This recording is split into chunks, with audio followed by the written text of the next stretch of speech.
નમસ્કાર, હું પાયલ પટેલ. અમેરિકાના તારીખ 19 ઓગસ્ટ 2026ના આજના મહત્વના સમાચારની વાત કરીએ તો અમેરિકામાં વસતા ગુજરાતીઓ માટે સપ્ટેમ્બર મહિનો લાવી રહ્યો છે મોટો ખતરો. જો આ 7 ડેડલાઇન ચૂકી ગયા કે અજાણ્યા પત્રને કચરો સમજી ફેંકી દીધો તો સરકારી લાભો અને હજારો ડોલર ક્ષણભરમાં અટકી શકે છે. જાણો કઈ મોટી મુસીબત રાહ જોઈ રહી છે. અમેરિકા જવાનું સપનું માત્ર 2 મિનિટમાં કેમ રોળાઈ રહ્યું છે? કરોડો રૂપિયા અને ટ્રાવેલ હિસ્ટ્રી હોવા છતાં મુંબઈ કોન્સ્યુલેટમાં કેમ વધી રહ્યા છે વિઝા રિજેક્શન? ઇન્ટરવ્યુમાં બોલાયેલો એક ખોટો શબ્દ કેવી રીતે તમારું ભવિષ્ય બગાડી શકે છે? જાણીને ચોંકી જશો. ગ્રીન કાર્ડ, સિટીઝનશીપ અને વર્ક પરમિટ ધારકો સાવધાન. અમેરિકી ઇમિગ્રેશન સિસ્ટમમાં લાગુ થયેલા નવા નિયમે લાખો ભારતીયોમાં મોટો ફફડાટ ફેલાવ્યો. ઓનલાઈન ફોર્મમાં થયેલી એક નાની ડિજિટલ ભૂલ કેવી રીતે કાયમી રિજેક્શન તરફ દોરી શકે છે? જુઓ આ ચોંકાવનારો મોટો ખુલાસો. બધા સમાચાર જોઈએ વિસ્તારથી. આપ જોતા રહો એનઆરઆઈ પલ્સ.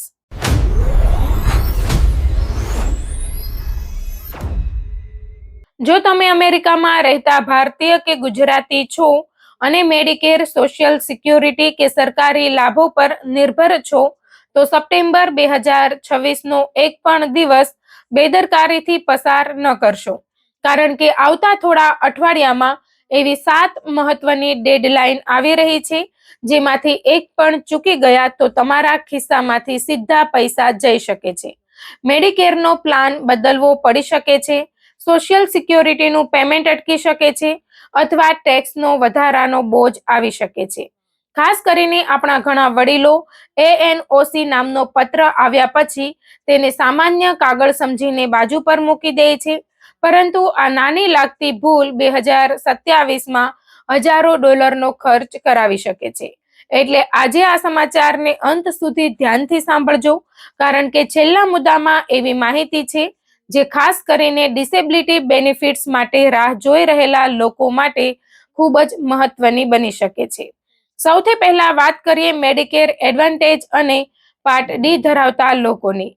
દર વર્ષે 1 સપ્ટેમ્બરથી 30 સપ્ટેમ્બર વચ્ચે તમારા પ્લાન તરફથી તમને એન્યુઅલ નોટિસ ઓફ ચેન્જ એટલે કે એએનઓસી પત્ર મળવાનો હોય છે.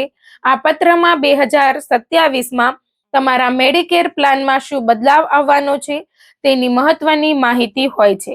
ઘણા લોકો પત્ર ખોલીને થોડું વાંચે છે અને પછી તેને ફાઇલમાં મૂકી દે છે. પરંતુ અહીંથી મોટી ભૂલ થઈ શકે છે, કારણ કે તમારી દવાઓની કિંમત બદલાઈ શકે છે. કોઈ દવા તમારા પ્લાનની યાદીમાંથી બહાર થઈ શકે છે.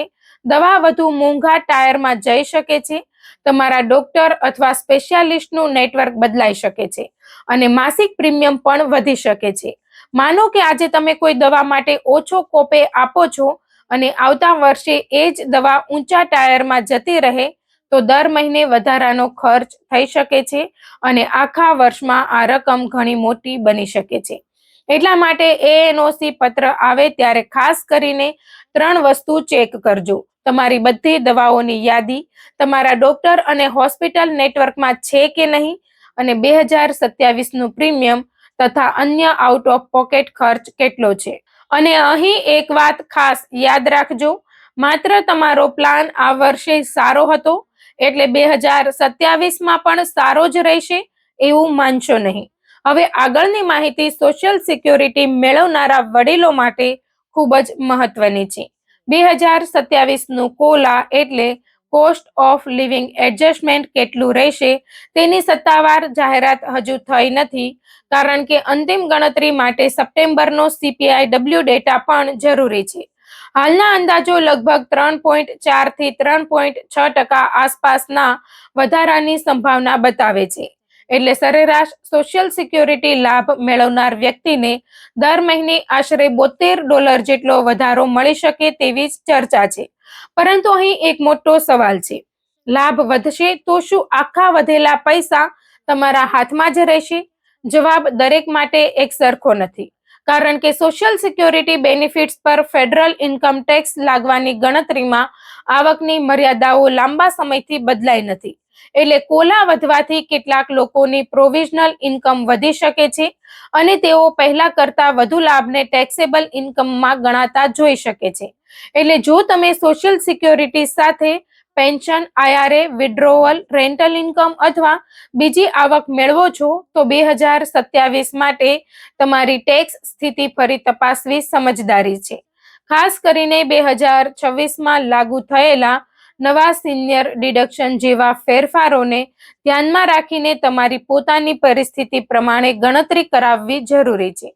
હવે આવીએ એવા લાભ પર જે ઘણા મેડિકેર એડવાન્ટેજ સભ્યો ઉપયોગ કર્યા વગર જ ગુમાવી દે છે. OTC એટલે ઓવર ધ કાઉન્ટર અલાઉન્સ. જો તમારા મેડિકેર એડવાન્ટેજ પ્લાનમાં OTC બેનિફિટ છે તો ત્રીજા ક્વાર્ટરનું એટલે કે Q3 નું અલાઉન્સ 30 સપ્ટેમ્બર સુધી વાપરવાનું હોઈ શકે છે. સૌથી મહત્વની વાત એ છે કે દરેક પ્લાનના નિયમો અલગ હોઈ શકે છે અને ઘણા પ્લાનમાં વપરાયેલી નહીં હોય તેવી રકમ આગળના ક્વાર્ટરમાં રોલઓવર થતી નથી. એટલે તમારા મેડિકેર કાર્ડની પાછળનો મેમ્બર સર્વિસીસ નંબર જુઓ અને ફોન કરીને પૂછો કે તમારા ખાતામાં કેટલી OTC રકમ બાકી છે અને કઈ વસ્તુઓ માટે તેનો ઉપયોગ કરી શકો છો. કેટલાક પ્લાનમાં vitamins, pain relief products, first aid items, dental care products અથવા બ્લડ પ્રેશર મોનિટરિંગ જેવી મંજૂરી વસ્તુઓ હોઈ શકે છે. પરંતુ ખરીદી કરતા પહેલા તમારા ચોક્કસ પ્લાનની એલિજિબિલિટી આઇટમ લિસ્ટ જરૂર તપાસજો, કારણ કે જો 30 સપ્ટેમ્બર પછી બેલેન્સ એક્સપાયર થઈ જાય તો પછી તમે કહેશો કે અમને ખબર નહોતી, પરંતુ એ પૈસા પાછા મળવા જરૂરી નથી. અને હવે ચોથો મુદ્દો એવો છે જેને અમેરિકામાં સોશિયલ સિક્યોરિટી કે અન્ય ફેડરલ બેનિફિટ્સ મેળવનાર દરેક વ્યક્તિએ ખૂબ ગંભીરતાથી લેવાનો છે. Paper check. 30 સપ્ટેમ્બર 2026ની તારીખ ફેડરલ બેનિફિટ્સ પેમેન્ટ્સ માટે પેપર ચેક્સમાંથી ઇલેક્ટ્રોનિક પેમેન્ટ તરફ જવા સંબંધિત મહત્વની ડેડલાઇન છે. જો તમે હજુ પણ કાગળનો ચેક મેળવો છો તો છેલ્લી ઘડીએ રાહ ન જુઓ. ડાયરેક્ટ ડિપોઝિટ દ્વારા તમારા બેંક ખાતામાં પેમેન્ટ મેળવી શકાય છે અને યોગ્ય લોકો માટે ડાયરેક્ટ એક્સપ્રેસ જેવા વિકલ્પો પણ ઉપલબ્ધ છે. જો કોઈ વ્યક્તિ બેંક અથવા ઇલેક્ટ્રોનિક પેમેન્ટ્સનો ઉપયોગ સંપૂર્ણપણે કરી શકતી ન હોય તો વિશેષ એક્ઝમ્પશન માટે સંબંધિત ટ્રેઝરી પ્રક્રિયા તપાસવી જરૂરી છે. ખાસ કરીને આપણા ગુજરાતી અને ભારતીય વડીલો માટે હું કહીશ કે જો ઘરમાં માતા-પિતા, દાદા-દાદી અથવા અન્ય કોઈ વડીલ હજુ પેપર ચેક પર નિર્ભર હોય તો આજે જ તેમની સ્થિતિ ચેક કરાવો, કારણ કે પેમેન્ટ સિસ્ટમ બદલાય ત્યારે છેલ્લી ઘડીએ કાગળો, બેંક માહિતી અથવા ઓળખ સંબંધિત સમસ્યા ઊભી થાય તો મુશ્કેલી વધી શકે છે. હવે પાંચમો મુદ્દો પ્રોપર્ટી ટેક્સ સાથે જોડાયેલો છે અને અહીં સૌથી મહત્વની વાત એ છે કે ડેડલાઇન દરેક રાજ્ય અને કાઉન્ટીમાં અલગ હોઈ શકે છે. ઘણા સ્થળોએ 65 વર્ષથી વધુ ઉંમરના હોમ ઓનર્સ માટે senior property tax exemption, reduction, freeze અથવા ડિફરલ જેવી યોજનાઓ હોય છે અને તેની અરજીની તારીખો ઘણી વખત ઓગસ્ટથી ઓક્ટોબર વચ્ચે આવે છે. એટલે જો તમે અમેરિકામાં ઘર ધરાવતા સિનિયર હોમ ઓનર છો તો તમારા કાઉન્ટી અસેસર્સ અથવા લોકલ ટેક્સ ઓથોરિટીને ફોન કરીને પૂછો કે સિનિયર પ્રોપર્ટી ટેક્સ રિલીફ માટે અરજી કરવાની છેલ્લી તારીખ શું છે. ખાસ કરીને આ વાત યાદ રાખજો કે માત્ર 65 વર્ષની ઉંમર થઈ એટલે દરેક જગ્યાએ એક્ઝમ્પશન આપમેળે મળતી નથી. ઘણી વખત અરજી કરવી પડે છે અને ઇન્કમ, ઓનરશિપ અથવા રેસિડેન્સી જેવી શરતો પણ હોઈ શકે છે.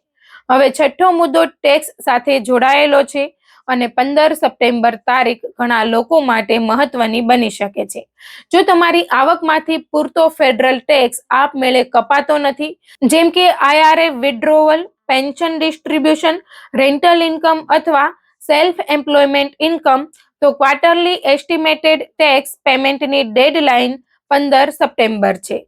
સમયસર જરૂરી ટેક્સ ન ચૂકવાય તો અંડર પેમેન્ટ પેનલ્ટી આવી શકે છે. એટલે જો આ વર્ષે તમારી આવકમાં મોટો ફેરફાર થયો હોય, રિટાયરમેન્ટ એકાઉન્ટમાંથી પૈસા કાઢ્યા હોય અથવા નવી રેન્ટલ ઇન્કમ શરૂ થઈ હોય તો 2026ના બાકી મહિનાઓ માટે એસ્ટિમેટેડ ટેક્સ ફરી કેલ્ક્યુલેટ કરાવવો યોગ્ય રહેશે. અને હવે આવી ગયા છીએ આજના સૌથી મહત્વના અને આશાસ્પદ મુદ્દા પર.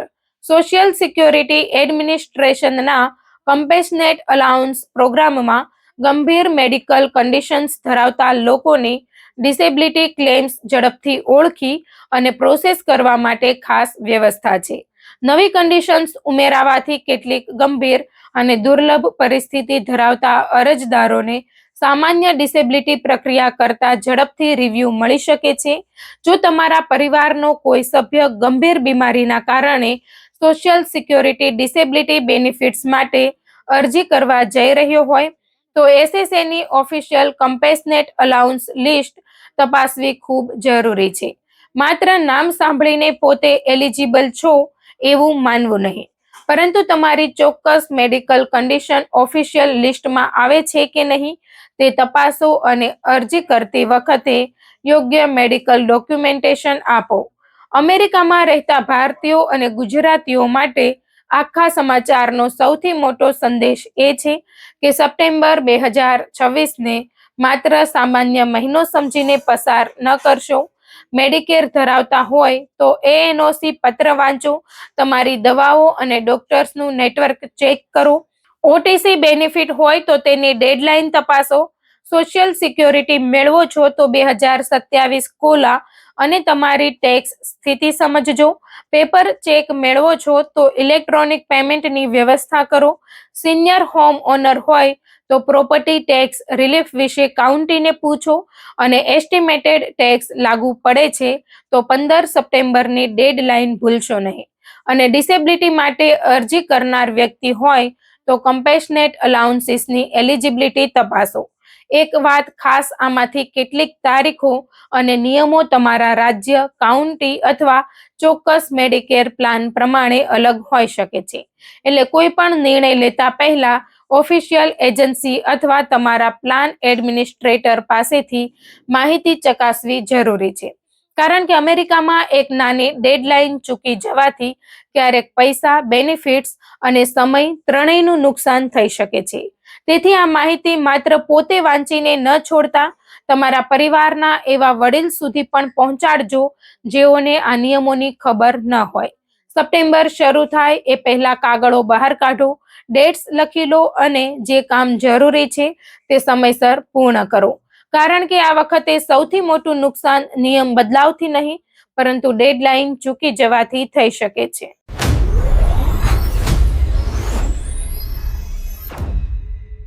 કલ્પના કરો કે તમે અમેરિકાની ટ્રીપ માટે મહિનાઓથી તૈયારી કરી રહ્યા છો. તમારી પાસે પૂરતા પૈસા છે, બિઝનેસ કે સારી નોકરી કરો છો, ટ્રાવેલ હિસ્ટ્રી પણ છે અને DS-160 ફોર્મ પણ ભરી દીધું છે. પરંતુ મુંબઈના અમેરિકન કોન્સ્યુલેટમાં માત્ર 1-2 મિનિટની વાતચીત પછી ઓફિસર તમને સીધું કહી દે કે તમારો વિઝા મંજૂર નથી. સાંભળવામાં આ વાત અજીબ લાગે છે, પરંતુ હાલમાં અમેરિકાના વિઝા ઇન્ટરવ્યુને લઈને આવી ચોંકાવનારી ચર્ચાઓ સામે આવી રહી છે. ખાસ કરીને અમેરિકા જવા માંગતા ભારતીયો અને ગુજરાતીઓ માટે આ સમાચાર ખૂબ જ મહત્વના છે. કારણ કે આજે તમારી પાસે પૈસા છે કે નહીં, તમે કેટલા ભણેલા છો કે નહીં, એટલું જ નહીં પરંતુ તમે અમેરિકામાં શા માટે જવા માંગો છો, કેટલા દિવસ રોકાવાના છો, પાછા ભારત કેમ આવવાના છો અને તમારા DS-160માં શું લખ્યું છે તેની તમને કેટલી જાણકારી છે, આ બધું ખૂબ જ મહત્વનું બની ગયું છે. એટલે જો તમે ગુજરાતમાંથી અમેરિકા જવાનો પ્લાન બનાવી રહ્યા છો અથવા તમારા પરિવારના કોઈ સભ્યને અમેરિકાનો વિઝિટર વિઝા અપાવવાનો વિચાર કરી રહ્યા છો તો આ આખી વાત ધ્યાનથી સાંભળજો. આ વિડીયોના અંત સુધીમાં અમે તમને એવી કેટલીક મહત્વની બાબતો જણાવીશું જે ઇન્ટરવ્યુ પહેલા જાણવી ખૂબ જરૂરી છે. સૌથી પહેલા વાત કરીએ હાલના વિઝા ઇન્ટરવ્યુના માહોલની. હાલમાં અમેરિકાનો વેલિડ વિઝિટર વિઝા ધરાવતા કેટલાક લોકોને પણ એરપોર્ટ પરથી પાછા મોકલવામાં આવ્યા હોવાના કિસ્સાઓની ચર્ચા થઈ રહી છે. અહીં એક વાત ખાસ સમજવાની છે કે વિઝા મળવો એટલો અમેરિકામાં પ્રવેશની ગેરંટી નથી. અંતિમ નિર્ણય એરપોર્ટ પરના ઇમિગ્રેશન અધિકારીનો હોય છે. એટલે વિઝા મળ્યા પછી પણ અમેરિકામાં પ્રવેશના સમયે તમારા પ્રવાસનો હેતુ અને તમારી પરિસ્થિતિ અંગે સવાલ થઈ શકે છે. બીજી તરફ નવા વિઝા માટે અરજી કરનારાઓ માટે પણ ઇન્ટરવ્યૂ હવે ખૂબ મહત્વની પ્રક્રિયા બની ગયો છે. ખાસ કરીને વિઝિટર વિઝામાં અધિકારીએ સમજવાનો પ્રયાસ કરે છે કે તમારો અમેરિકા જવાનો હેતુ ખરેખર પ્રવાસનો છે કે પછી તમે કોઈ બીજો ઈરાદો છુપાવી રહ્યા છો. હવે અહીં સૌથી મોટી ભૂલ ક્યાં થાય છે? સૌથી મોટી ભૂલ થાય છે જ્યારે અરજદારને પોતાના જ DS-160 ફોર્મમાં શું માહિતી ભરવામાં આવી છે તેની સંપૂર્ણ જાણકારી હોતી નથી. માની લો કે તમારા ફોર્મમાં તમારા બિઝનેસની આવક, તમારી નોકરી, અગાઉની ટ્રાવેલ હિસ્ટ્રી, અમેરિકામાં કોઈ સગા રહે છે કે નહીં, તમે ક્યાં રોકાવાના છો અને કેટલા દિવસ રહેવાના છો જેવી માહિતી લખેલી છે. પરંતુ ઇન્ટરવ્યૂ દરમિયાન તમે એ જ સવાલનો અલગ જવાબ આપી દો તો અધિકારીને શંકા થવી સ્વાભાવિક છે. એટલે અમેરિકા જવા માંગતા ગુજરાતીઓ માટે પ્રથમ મોટો નિયમ છે, DS-160માં જે લખ્યું છે તે વાંચો, સમજો અને સાચી માહિતી જ આપો. હવે વાત કરીએ એક એવા અમદાવાદના અરજદારની જેમનો ઇન્ટરવ્યૂ લગભગ 20 મિનિટ સુધી ચાલ્યો હોવાનું જણાવાયું છે. તેમની પાસેથી બિઝનેસ વિશે સવાલો પૂછવામાં આવ્યા, આંતરરાષ્ટ્રીય ટ્રાવેલ હિસ્ટ્રી વિશે પૂછાયું, અમેરિકામાં પરિવારના સભ્યો કે ઓળખીતાઓ કોણ છે તે પૂછાયું, અમેરિકામાં ક્યાં જવાના છે, કેટલા દિવસ રહેવાના છે અને પ્રવાસનો હેતુ શું છે તે અંગે પણ સવાલો કરવામાં આવ્યા. આ અનુભવમાંથી એક વાત સ્પષ્ટ થાય છે કે દરેક અરજદારનો ઇન્ટરવ્યૂ એક સરખો હોય એવું જરૂરી નથી. કોઈને એક બે સવાલમાં નિર્ણય મળી શકે છે તો કોઈના કેસમાં અધિકારી વધુ વિગતવાર વાત કરી શકે છે. અને અહીંથી આવે છે સૌથી મહત્વની વાત, ઇન્ટરવ્યૂ કેટલો લાંબો ચાલ્યો એ જ વિઝા મળવાનો સીધો માપદંડ નથી. વેઇટિંગ એરિયામાં કરવામાં આવેલા કેટલાક અવલોકનો મુજબ કેટલાક અરજદારોના ઇન્ટરવ્યૂ ખૂબ ટૂંકા રહ્યા હતા, જ્યારે કેટલાક અરજદારો સાથે લાંબી વાતચીત કરવામાં આવી હતી. પરંતુ આ બાબતને કોઈ સત્તાવાર નિયમ તરીકે જોવી નહીં. વિઝા ઓફિસર દરેક કેસને તેની પોતાની પરિસ્થિતિ પ્રમાણે જુએ છે. હવે તમે વિચારતા હશો કે જો ઇન્ટરવ્યૂમાં અંગ્રેજી ન આવડે તો શું વિઝા નહીં મળે? એવું માનવું પણ યોગ્ય નથી. ઇન્ટરવ્યૂ દરમિયાન ભાષા અંગે ઉપલબ્ધ વિકલ્પો હોય છે અને મુખ્ય વાત એ છે કે તમે પૂછાયેલા સવાલને સમજીને સાચો અને સ્પષ્ટ જવાબ આપી શકો. અંગ્રેજીમાં 2-4 મોટા શબ્દો બોલવાથી વિઝા મળવાની ગેરંટી નથી અને ગુજરાતી કે તમારી માતૃભાષામાં જવાબ આપવાથી આપોઆપ રિજેક્શન થાય એવું પણ નથી. અધિકારી માટે સૌથી મહત્વનું છે કે તમારી વાત વિશ્વસનીય છે કે નહીં. હવે અહીં એક બીજો મુદ્દો સામે આવે છે, ટ્રાવેલ હિસ્ટ્રી. ઘણા અરજદારો માને છે કે જો તેઓએ સિંગાપોર, થાઈલેન્ડ, મલેશિયા કે ઇન્ડોનેશિયા જેવા દેશોની મુલાકાત લીધી છે તો અમેરિકાનો વિઝા સરળતાથી મળી જશે. પરંતુ એવું કોઈ નિશ્ચિત ફોર્મ્યુલા નથી.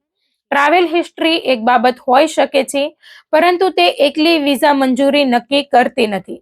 તમારી આખી પ્રોફાઇલ, પ્રવાસનો હેતુ, નાણાકીય સ્થિતિ, ભારત સાથેના તમારા સંબંધો અને આપેલી માહિતીની વિશ્વસનીયતા જેવા અનેક મુદ્દાઓ જોવામાં આવી શકે છે. હવે ગુજરાતીઓ માટે આ મુદ્દો ખાસ ચર્ચામાં કેમ છે? કેટલાક વિઝા કન્સલ્ટન્ટના દાવા મુજબ મુંબઈ કોન્સ્યુલેટમાં ઇન્ટરવ્યૂ આપવા જતા ગુજરાતીઓમાં રિજેક્શનનું પ્રમાણ ઊંચું હોવાનું કહેવામાં આવી રહ્યું છે. પરંતુ અહીં ખાસ ચેતવણી છે, આવા 70% જેવા આંકડાને સત્તાવાર અમેરિકન સરકારના આંકડા તરીકે ન માનવો જ્યાં સુધી તેની સત્તાવાર પુષ્ટિ ન થાય. સોશિયલ મીડિયા કન્સલ્ટન્ટ કે વ્યક્તિગત અનુભવમાંથી મળેલા આંકડા અલગ હોઈ શકે છે. તેમ છતાં આ ચર્ચા આપણને એક મહત્વનો સંદેશ આપે છે કે ખોટી સ્ટોરી બનાવીને વિઝા મેળવવાનો પ્રયાસ કરવો અત્યંત જોખમી બની શકે છે. કેટલાક લોકો એવું વિચારે છે કે ઇન્ટરવ્યૂમાં શું બોલવું, તેની તૈયાર કરેલી સ્ક્રિપ્ટ યાદ કરી જઈએ તો વિઝા મળી જશે. પરંતુ આ જ સૌથી મોટી ભૂલ બની શકે છે. ઓફિસર તમને એક જવાબ પરથી બીજો સવાલ પૂછે છે તો તમે ગૂંચવાઈ જશો અને તમારી વાતમાં વિરોધાભાસ દેખાઈ શકે છે. એટલે જવાબ યાદ ન કરો, તમારી પોતાની સાચી માહિતી સમજો. જો તમે બિઝનેસમેન છો તો તમારો બિઝનેસ શું છે, કેટલા સમયથી છે, તમારી જવાબદારી શું છે, પ્રવાસ દરમિયાન કેટલા દિવસ ગેરહાજર રહેશો જેવી બાબતો તમને ખબર હોવી જોઈએ. જો તમે નોકરી કરો છો તો તમારી નોકરી, પદ, રજા અને પરત ફરવાનું કારણ સ્પષ્ટ હોવું જોઈએ. જો તમે પરિવાર સાથે જઈ રહ્યા છો તો કોણ સાથે જઈ રહ્યું છે, પ્રવાસનો હેતુ શું છે અને ખર્ચ કોણ કરશે તે બાબતો અંગે સ્પષ્ટતા હોવી જોઈએ. અને જો અમેરિકામાં તમારો કોઈ સગો રહે છે તો એ માહિતી છુપાવવાની ભૂલ બિલકુલ ન કરશો. હવે સૌથી મહત્વનો સવાલ, જો તમારી પ્રોફાઇલ સારી હોય તો શું વિઝા પાક્કો છે? જવાબ છે નહીં. સારી પ્રોફાઇલ તમારી અરજીને મદદ કરી શકે છે, પરંતુ વિઝા મળવાની ગેરંટી કોઈ આપી શકે નહીં. અધિકારી તમારા કેસના તમામ સંજોગો આધારે નિર્ણય લઈ શકે છે. એટલે કોઈ કન્સલ્ટન્ટ જો તમને 100% વિઝાની ગેરંટી આપે તો સાવધાન રહેજો. હવે વાત કરીએ ફર્સ્ટ ઇમ્પ્રેશનની. ઇન્ટરવ્યૂ શરૂ થાય ત્યારથી જ અધિકારી તમારી વાતચીત, જવાબોની સ્પષ્ટતા અને તમારી અરજી સાથેની સુસંગતતા પર ધ્યાન આપી શકે છે. તેનો અર્થ એવો નથી કે મોંઘા કપડાં પહેરવાથી વિઝા મળી જશે. સરળ, શિસ્તબદ્ધ અને આત્મવિશ્વાસભર્યું વર્તન રાખવું વધુ મહત્વનું છે. સવાલ પૂછવામાં આવે ત્યારે લાંબી વાર્તા શરૂ કરવાની જરૂર નથી. જે પૂછવામાં આવ્યું છે તેનો સીધો, સાચો અને ટૂંકો જવાબ આપો. પરંતુ એક વાત યાદ રાખજો, ટૂંકો જવાબ એટલે અધૂરો જવાબ નહીં. હવે આવો અંતમાં એવા 5 મુદ્દા યાદ રાખીએ જે અમેરિકા જવા માંગતા દરેક ગુજરાતી અને ભારતીય માટે મહત્વના છે. પ્રથમ, DS-160માં ખોટી માહિતી ન આપો અને તેમાં ભરેલી દરેક મહત્વની માહિતી જાતે સમજો. બીજું, ઇન્ટરવ્યુમાં ખોટી સ્ટોરી કે બનાવટી જવાબ આપવાની કોશિશ ન કરો. ત્રીજું, તમારા પ્રવાસનો હેતુ, કેટલા દિવસ રોકાવાના છો અને પાછા ભારત કેમ આવવાના છો તેની સાચી અને સ્પષ્ટ સમજ રાખો. ચોથું, તમારી નોકરી, બિઝનેસ, પરિવાર અને નાણાકીય પરિસ્થિતિ અંગે પૂછાય તો ગૂંચવાયા વગર જવાબ આપી શકો તેવી તૈયારી રાખો. અને પાંચમું, કોઈ પણ એજન્ટ કે કન્સલ્ટન્ટની ગેરંટી પર આંખ બંધ કરીને વિશ્વાસ ન કરો. કારણ કે અમેરિકાનો વિઝા કોઈ પરીક્ષાનું સર્ટિફિકેટ નથી કે જેમાં ચોક્કસ જવાબ આપો એટલે પાસ. દરેક કેસ અલગ છે અને અંતિમ નિર્ણય અધિકૃત વિઝા અધિકારી કરે છે. એટલે અમેરિકા જવાનું તમારું સપનું છે તો ડરવાની જરૂર નથી, પરંતુ બેદરકાર રહેવાની પણ જરૂર નથી. તમારી અરજી સાચી રાખો, તમારી માહિતી સમજો, ઇન્ટરવ્યુમાં આત્મવિશ્વાસ રાખો અને સૌથી મહત્વનું, જે નથી તે કહેશો નહીં અને જે છે તે છુપાવશો નહીં. કારણ કે આજના સમયમાં અમેરિકન વિઝા ઇન્ટરવ્યુમાં કદાચ સૌથી મોટો સવાલ એ નથી કે તમે કેટલા પૈસાદાર છો, તમે કેટલા ભણેલા છો કે તમે કેટલા દેશોમાં ફર્યા છો. સૌથી મોટો સવાલ છે તમારી વાત કેટલી વિશ્વસનીય છે. અને જો તમે અમેરિકા જવાની તૈયારી કરી રહ્યા છો તો આ માહિતી તમારા પરિવારના બીજા સભ્યો સુધી પણ જરૂર પહોંચાડજો. કારણ કે ઇન્ટરવ્યુના દિવસે થતી એક નાની ભૂલ પછી ફરી અરજી કરવા સુધી લાંબો સમય રાહ જોવી પડી શકે છે.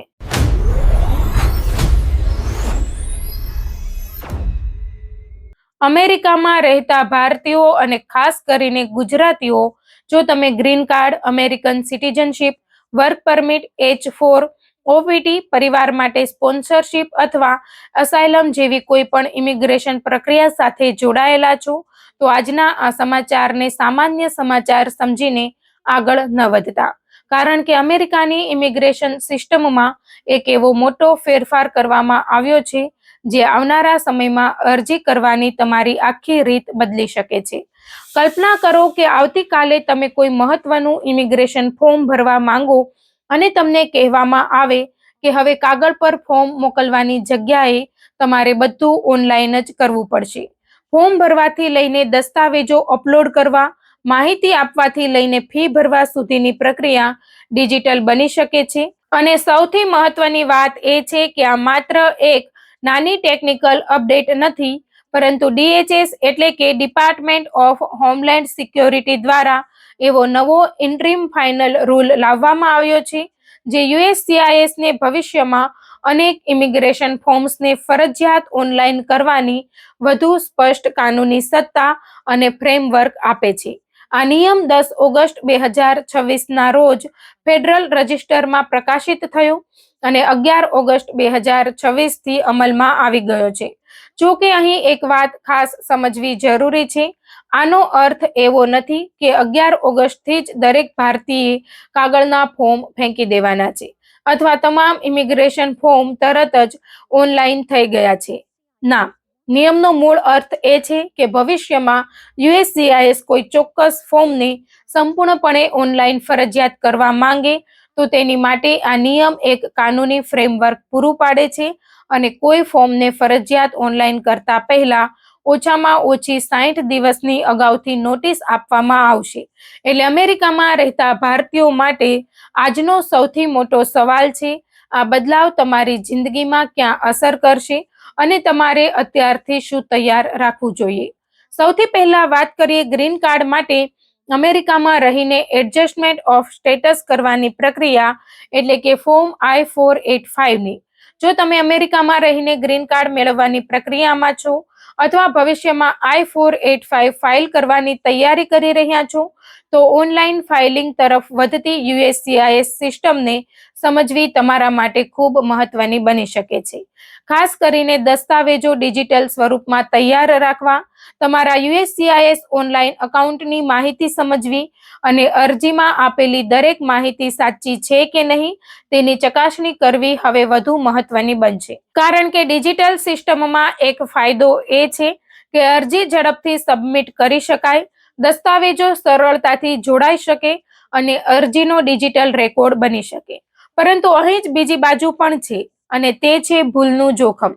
ઓનલાઈન ફોર્મમાં એક ખોટી માહિતી, ખોટી તારીખ, ખોટો નંબર અથવા કોઈ જરૂરી દસ્તાવેજ છૂટી જાય તો અરજદાર માટે મુશ્કેલી ઊભી થઈ શકે છે. હવે વાત કરીએ અમેરિકન સિટીઝનશીપ માટે ફોર્મ N-400 ની. ઘણા ભારતીયો અને ગુજરાતીઓ વર્ષોથી અમેરિકામાં રહીને હવે સિટીઝનશીપ માટે અરજી કરવાની તૈયારી કરી રહ્યા છે.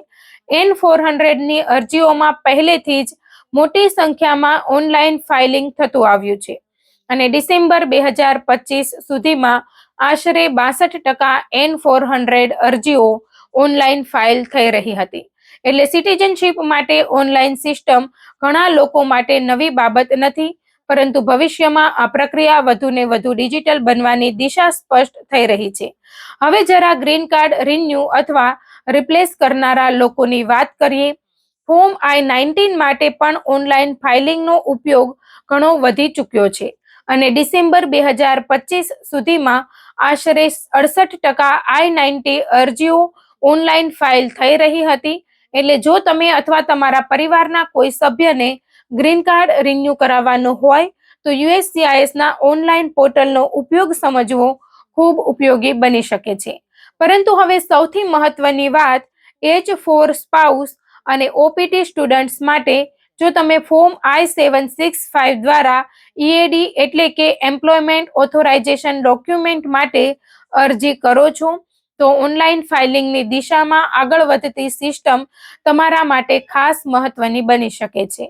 H-4 પર રહેલા ઘણા ભારતીયો માટે વર્ક પરમિટ પરિવારની આવક સાથે સીધી રીતે જોડાયેલી હોય છે, જ્યારે OPT પર રહેલા ભારતીય વિદ્યાર્થીઓ માટે EAD એટલે નોકરી અને કરિયર માટે અત્યંત મહત્વનું દસ્તાવેજ. તેથી આવા અરજદારો માટે ઓનલાઈન અરજીની પ્રક્રિયા, દસ્તાવેજો અને યુએસસીઆઈએસ એકાઉન્ટ વિશે જાણકારી રાખવી ખૂબ જરૂરી છે. હવે વાત કરીએ પરિવારના લોકોને અમેરિકામાં બોલાવવા માટે ઉપયોગમાં લેવાતા ફોર્મ I-130 ની. માતા પિતા, પતિ પત્ની, બાળકો અથવા અન્ય પાત્ર પરિવારજનો માટે સ્પોન્સરશિપ પ્રક્રિયામાં I-130 ખૂબ મહત્વનું ફોર્મ છે અને ભારતીય પરિવારોમાં તેનો ઉપયોગ મોટા પ્રમાણમાં થાય છે. ભવિષ્યમાં જો આવી અરજીઓ પણ ફરજિયાત ઓનલાઈન પ્રક્રિયા તરફ જાય તો પરિવારના સ્પોન્સર માટે ડિજિટલ ફાઇલિંગની સમજ જરૂરી બનશે. અને હવે આવે છે એક અત્યંત સંવેદનશીલ કેટેગરી, ફોર્મ I-589 એટલે અસાયલમ એપ્લિકેશન. અહીં સાવચેતી સૌથી વધારે જરૂરી છે કારણ કે અસાયલમની અરજી સામાન્ય ગ્રીન કાર્ડ રિન્યુઅલ જેવી સરળ અરજી નથી. તેમાં વ્યક્તિની પોતાની પરિસ્થિતિ, ભૂતકાળની ઘટનાઓ અને કાયદાકીય વિગતો ખૂબ જ ચોકસાઈથી રજૂ કરવાની હોય છે. ઇમિગ્રેશન વકીલો અને AILA એટલે અમેરિકન ઇમિગ્રેશન લોયર્સ એસોસિએશન તરફથી ડિજિટલ ફાઇલિંગ અંગે કેટલીક ચિંતાઓ પણ વ્યક્ત કરવામાં આવી છે. ખાસ કરીને મોટી ઉંમરના લોકો, ગ્રામ્ય વિસ્તારોમાંથી આવેલા લોકો અથવા જેમને ડિજિટલ ટેકનોલોજીનો ઓછો અનુભવ છે, તેમના માટે ઓનલાઈન ફોર્મ ભરવું મુશ્કેલ બની શકે છે. ગુજરાતના ગામડામાંથી અમેરિકા આવેલા ઘણા વડીલો માટે આ બાબત ખાસ ધ્યાનમાં લેવા જેવી છે. અંગ્રેજી ભાષા સાથે મુશ્કેલી હોય, કમ્પ્યુટરનો અનુભવ ઓછો હોય અથવા દસ્તાવેજોને સ્કેન કરીને અપલોડ કરવાની ટેવ ન હોય તો ઓનલાઈન સિસ્ટમ શરૂઆતમાં મુશ્કેલ લાગી શકે છે. પરંતુ આ સમાચારનો બીજો અને ખૂબ જ મહત્વનો ભાગ પણ છે. ડિજિટલ ફાઇલિંગ માત્ર સુવિધા માટે નથી, તેમાં એન્ફોર્સમેન્ટ અને ફ્રોડ ડિટેક્શનનો એંગલ પણ જોડાયેલો છે. જ્યારે અરજી ઓનલાઈન થાય છે ત્યારે તેના ડિજિટલ રેકોર્ડને મેનેજ કરવો, ઓડિટ કરવો અને અલગ અલગ સરકારી રેકોર્ડ સાથે માહિતીની સરખામણી કરવી સરળ બની શકે છે. એટલે અરજદારોએ હવે એક વાત ખૂબ ગંભીરતાથી સમજવી પડશે. ઇમિગ્રેશન ફોર્મમાં આપેલી માહિતી માત્ર એક ફોર્મમાં લખાયેલી માહિતી નથી. તમારી travel history, employment history, tax સંબંધિત માહિતી અને અન્ય સરકારી રેકોર્ડ સાથે તેની ચકાસણી થવાની શક્યતા રહે છે. તેથી જો કોઈ વ્યક્તિ ભૂતકાળમાં ખોટી માહિતી આપી હોય, કોઈ તારીખ છુપાવી હોય અથવા અલગ અલગ અરજીમાં અલગ માહિતી આપી હોય તો ડિજિટલ સિસ્ટમમાં આવી અસંગતતા ઝડપથી સામે આવી શકે છે. બીજી તરફ સાચા અને કાયદેસર અરજદારો માટે આ સિસ્ટમના ફાયદા પણ છે. USCIS નો હેતુ વહીવટી ખર્ચ ઘટાડવાનો, પ્રક્રિયાને વધુ કાર્યક્ષમ બનાવવાનો અને શક્ય હોય ત્યાં પ્રોસેસિંગને ઝડપી બનાવવાનો છે. ડિસેમ્બર 2025ના આંકડા જોતા N400 અને I-90માં ઓનલાઈન ફાઇલિંગ પહેલેથી જ ઘણું આગળ છે. જ્યારે I-129 એટલે કે H-1B સંબંધિત પિટિશનમાં તે સમયે આશરે 12% અરજીઓ જ ઓનલાઈન ફાઇલ થઈ હતી. એટલે બધા ફોર્મ એકસાથે ઓનલાઈન થઈ જશે એવું માનવું યોગ્ય નથી. દરેક ફોર્મ અને તેની પ્રક્રિયા અલગ હોઈ શકે છે. એટલે અમેરિકામાં રહેતા ભારતીયો અને ગુજરાતીઓ માટે સૌથી મહત્વની સલાહ એ છે કે હાલ ગભરાવાની જરૂર નથી, પરંતુ તૈયાર રહેવાની જરૂર છે. જો તમે આગામી સમયમાં N400, I-485, I-765, I-130, I-589 અથવા I-90 માંથી કોઈ ફોર્મ ફાઇલ કરવાના છો તો USCISની અધિકૃત સૂચનાઓ તપાસ્યા વગર જૂની પ્રક્રિયા પર આધાર રાખશો નહીં. ખાસ કરીને કોઈ વોટ્સઅપ મેસેજ, ફેસબુક પોસ્ટ અથવા યુટ્યુબના ટૂંકા વિડીયોને અંતિમ સત્ય માનવાના બદલે USCISની સત્તાવાર માહિતી તપાસો. અને જો તમારો કેસ જટિલ હોય, જેમ કે ભૂતકાળની ઇમિગ્રેશન સમસ્યા, વિઝા ઉલ્લંઘન, ક્રિમિનલ રેકોર્ડ, અસાયલમ, અલગ અલગ અરજીઓમાં માહિતીનો તફાવત અથવા અન્ય કાયદાકીય પ્રશ્ન, તો માત્ર ઓનલાઈન ફોર્મ ભરવું પૂરતું નથી. યોગ્ય ઇમિગ્રેશન વકીલની સલાહ લેવી સમજદારી બની શકે છે. કારણ કે ડિજિટલ સિસ્ટમમાં ઝડપ વધે છે, પરંતુ ભૂલની કિંમત પણ મોટી હોઈ શકે છે. અને હવે છેલ્લે સૌથી મહત્વની વાત યાદ રાખજો, 11 ઓગસ્ટ 2026થી નિયમ લાગુ થયો છે. એટલે આજે જ તમારા બધા પેપર ફોર્મ અમાન્ય થઈ ગયા છે એવું નથી. USCIS ભવિષ્યમાં કોઈ ફોર્મને ફરજિયાત ઓનલાઈન બનાવે તે પહેલા ઓછામાં ઓછી 60 દિવસની નોટિસ આપવાની વ્યવસ્થા છે. એટલે હાલની અરજી પ્રક્રિયા માટે હંમેશા તે સમયની USCISની સત્તાવાર ફાઇલિંગ ઇન્સ્ટ્રક્શન જ અંતિમ માનવી. અમેરિકામાં રહેતા મારા તમામ ભારતીયો અને ગુજરાતી ભાઈ બહેનો, આ બદલાવને ડર તરીકે નહીં, પરંતુ તૈયારીની ચેતવણી તરીકે જુઓ. તમારા મહત્વના ઇમિગ્રેશન દસ્તાવેજો વ્યવસ્થિત રાખો. USCIS ઓનલાઈન એકાઉન્ટનો ઉપયોગ શીખો. અરજીમાં આપેલી જૂની માહિતી સાથે નવી માહિતી મેળ ખાતી છે કે નહીં તે તપાસો અને કોઈ પણ મહત્વના ફોર્મને ઉતાવળમાં સબમિટ ન કરો. કારણ કે આવનારા સમયમાં અમેરિકાની ઇમિગ્રેશન સિસ્ટમ વધુને વધુ ડિજિટલ બનવાની દિશામાં આગળ વધી રહી છે. અને જે લોકો સમયસર આ બદલાવને સમજી લેશે તેમના માટે પ્રક્રિયા સરળ બની શકે છે. જ્યારે બેદરકારી કરનારાઓ માટે એક નાની ડિજિટલ ભૂલ પણ મોટી મુશ્કેલી ઊભી કરી શકે છે. તેથી આ સમાચાર ખાસ કરીને એવા દરેક ભારતીય અને ગુજરાતી પરિવાર સુધી પહોંચાડજો જે અમેરિકામાં green card, citizenship, work permit અથવા પરિવારની ઇમિગ્રેશન પ્રક્રિયા સાથે જોડાયેલો છે. કારણ કે આજે ફોર્મ ઓનલાઈન કરવાની વાત છે, પરંતુ આવતીકાલે તમારી અરજી કરવાની આખી રીત જ બદલાઈ શકે છે.